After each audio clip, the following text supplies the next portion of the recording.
FAPESP, Fundação de Amparo à Pesquisa do Estado de São Paulo, apresenta.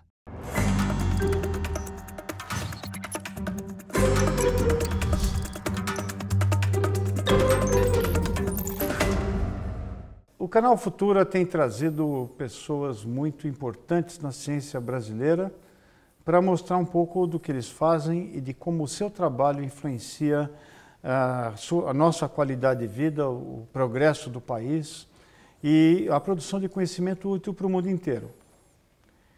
Uma das instituições mais tradicionais de pesquisa do nosso Brasil e que honra com a sua história a nossa ciência é o Instituto Agronômico de Campinas. Ele tem um centro de citricultura que está em Corderópolis e que está completando 90 anos. Não é por acaso, portanto, que a produção de laranjas no Brasil é a maior do mundo e tem sido sucessos atrás de sucessos na produção de novos cultivares. O personagem central disso está aqui, do nosso lado, Marcos Antônio Machado, que vai contar um pouquinho o que é a citricultura brasileira, qual o papel desse centro de citricultura do Instituto Agronômico de Campinas e quais são o que foi feito, o que está sendo feito, o que será feito em nome da produção de laranjas no estado de São Paulo, principalmente. Primeiramente, muito obrigado pelo convite. Eu acho que é uma oportunidade excelente e rara de podermos comunicar o que é feito de ciência, o que é feito de tecnologia e de que maneira a sociedade precisa acompanhar e saber do que está sendo financiado, particularmente pelas instituições de pesquisa, agências de pesquisa como a FAPESP e o CNPq. Só para começar, lembrando que a citricultura brasileira é a maior citricultura do mundo. Por quê? Primeiro que ela tem um mercado interno muito vigoroso e depois é o maior produtor de laranja e de suco de laranja do mundo. Então, essas forças de mercado direcionaram a citricultura, tornando realmente uma atividade extremamente competitiva, extremamente rentosa para o produtor. Nesse sentido, a citricultura se expandiu muito fortemente na década de 60, porque existiam dois fatores muito importantes que possibilitaram essa expansão. Primeiro foi uma forte geada na Flórida, fazendo com que os Estados Unidos quebrasse a produção de laranja e de suco de laranja. Então surgiu a oportunidade para os brasileiros ocuparem aquele espaço.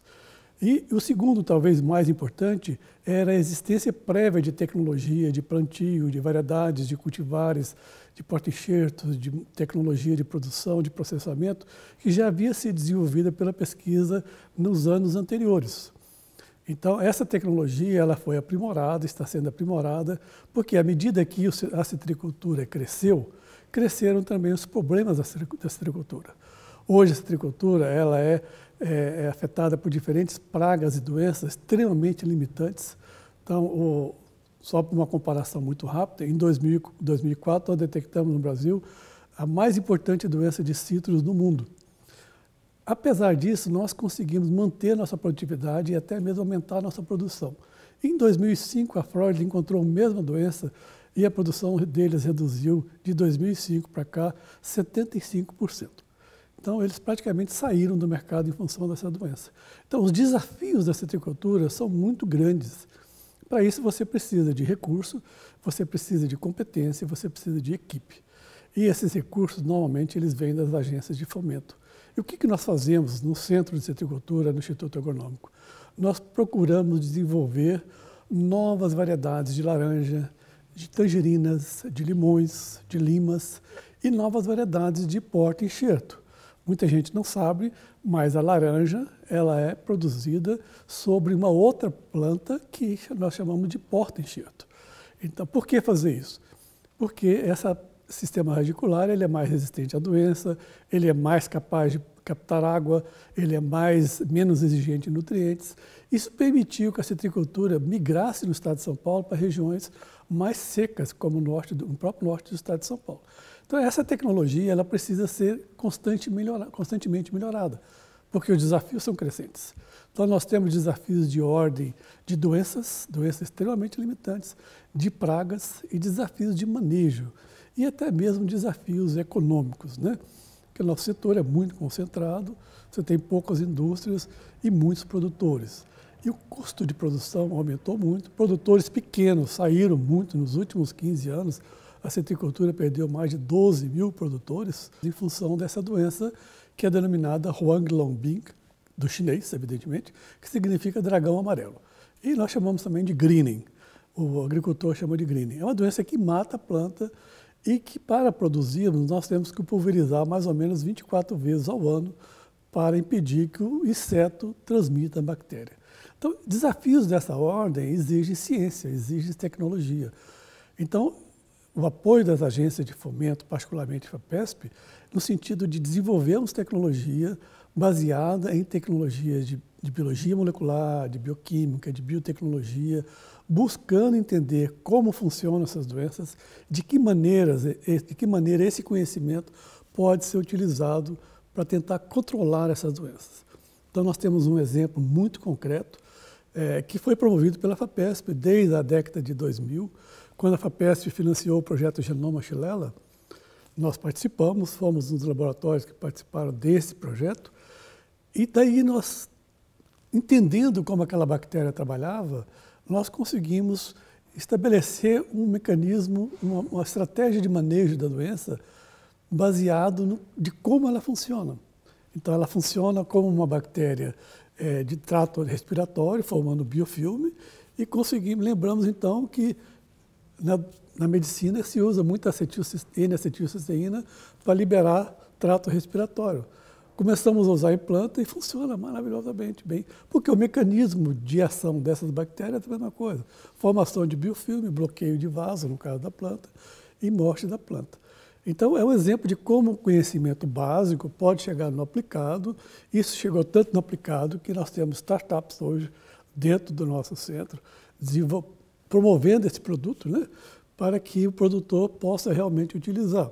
E depois descobrimos que não serve somente para a Xylella, que é essa bactéria que causa o amarelinho ou o CVC, mas também serve para essa outra bactéria do greening, serve para a bactéria do cancro cítrico. Então, é um exemplo de como a pesquisa básica, de como a pesquisa de qualidade pode reverter em produtos. E as pessoas que estão nos assistindo haverão de concordar que, à medida que eles vão no mercado, eles começam a ver maior diversidade de laranja. Você vê laranja diferente, você vê tangerina diferente, você vê limão verdadeiro, você vê fruta quase o ano todo. Isso é o resultado de programas de melhoramento. E, para chegar nisso, nós precisamos de entender a genética da planta, entender a fisiologia da planta. E são plantas árvores, né? São plantas perenes, são plantas que demoram muito para responder.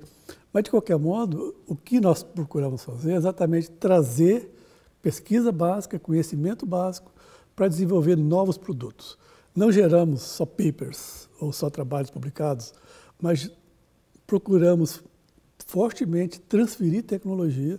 Temos atividades muito robustas de transferência de tecnologia na forma de eventos, de dias de campo e formação de recursos humanos. Então, a nossa equipe hoje, particularmente, passou como aluno no Centro de Citricultura há alguns anos atrás. Depois foram se incorporando à medida que foram saindo os concursos. Existe um campo aí imenso de trabalho e existe uma demanda imensa do setor. Então, essa ligação setor, demanda, necessidade, é que move as pesquisas do centro. É interessante, acho que nesse momento, pontuar que o Instituto Agronômico de Campinas e o seu Centro de Citricultura são institutos de pesquisa do Estado. No caso específico do IAC, é diretamente ligado à Secretaria da Agricultura. Como existe também na saúde, né, como o Instituto Adolfo Lutz, no ambiente.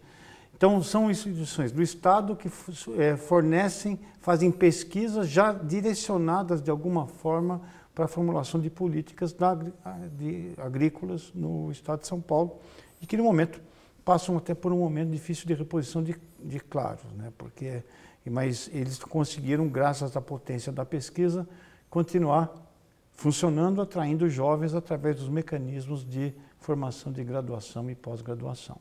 E valeu a pena, porque se a gente fosse colocar em dinheiro a relação entre investimento e renda, do que isso resultou em termos de empregos e diretos e indiretos, mostram que pesquisa ela conseguiu colocar o estado de São Paulo na ponta da citricultura mundial. Marcos, a gente vai ter que acabar, né? Mas eu queria só que você rapidamente, que trabalha na agricultura de ponta, né?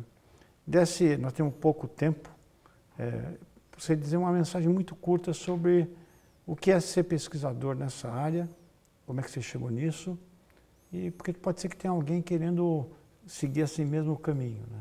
O que você diria para eles hoje? Eu acho que ser pesquisador é ser essencialmente curioso e aceitar desafios, né? Quando eu aceitei trabalhar com citros, foi um grande desafio, pela dificuldade que é trabalhar com uma planta perene, exótica, difícil de trabalhar.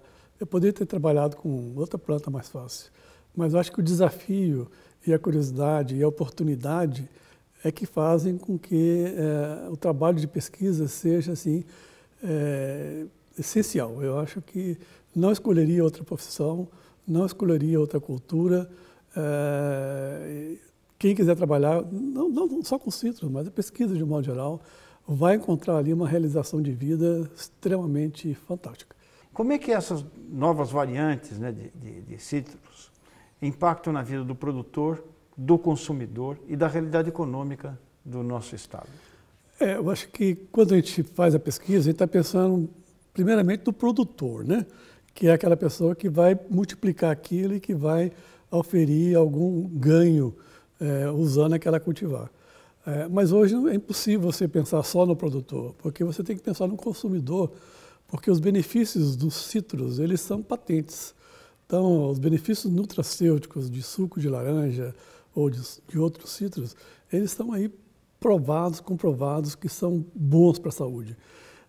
E, por outro lado, o produtor, o consumidor, aliás, ele tem que ser ofertado com produto de qualidade, não só nutracêutico, mas ele tem que ser ofertado um produto de qualidade visual bonito, de conteúdo bonito e de origem, de produtividade, de produção também adequada. Então, existe essa preocupação da pesquisa, não só gerar para o produtor coisas novas, porque o produtor precisa de novidade, mas o consumidor também receber essas novidades.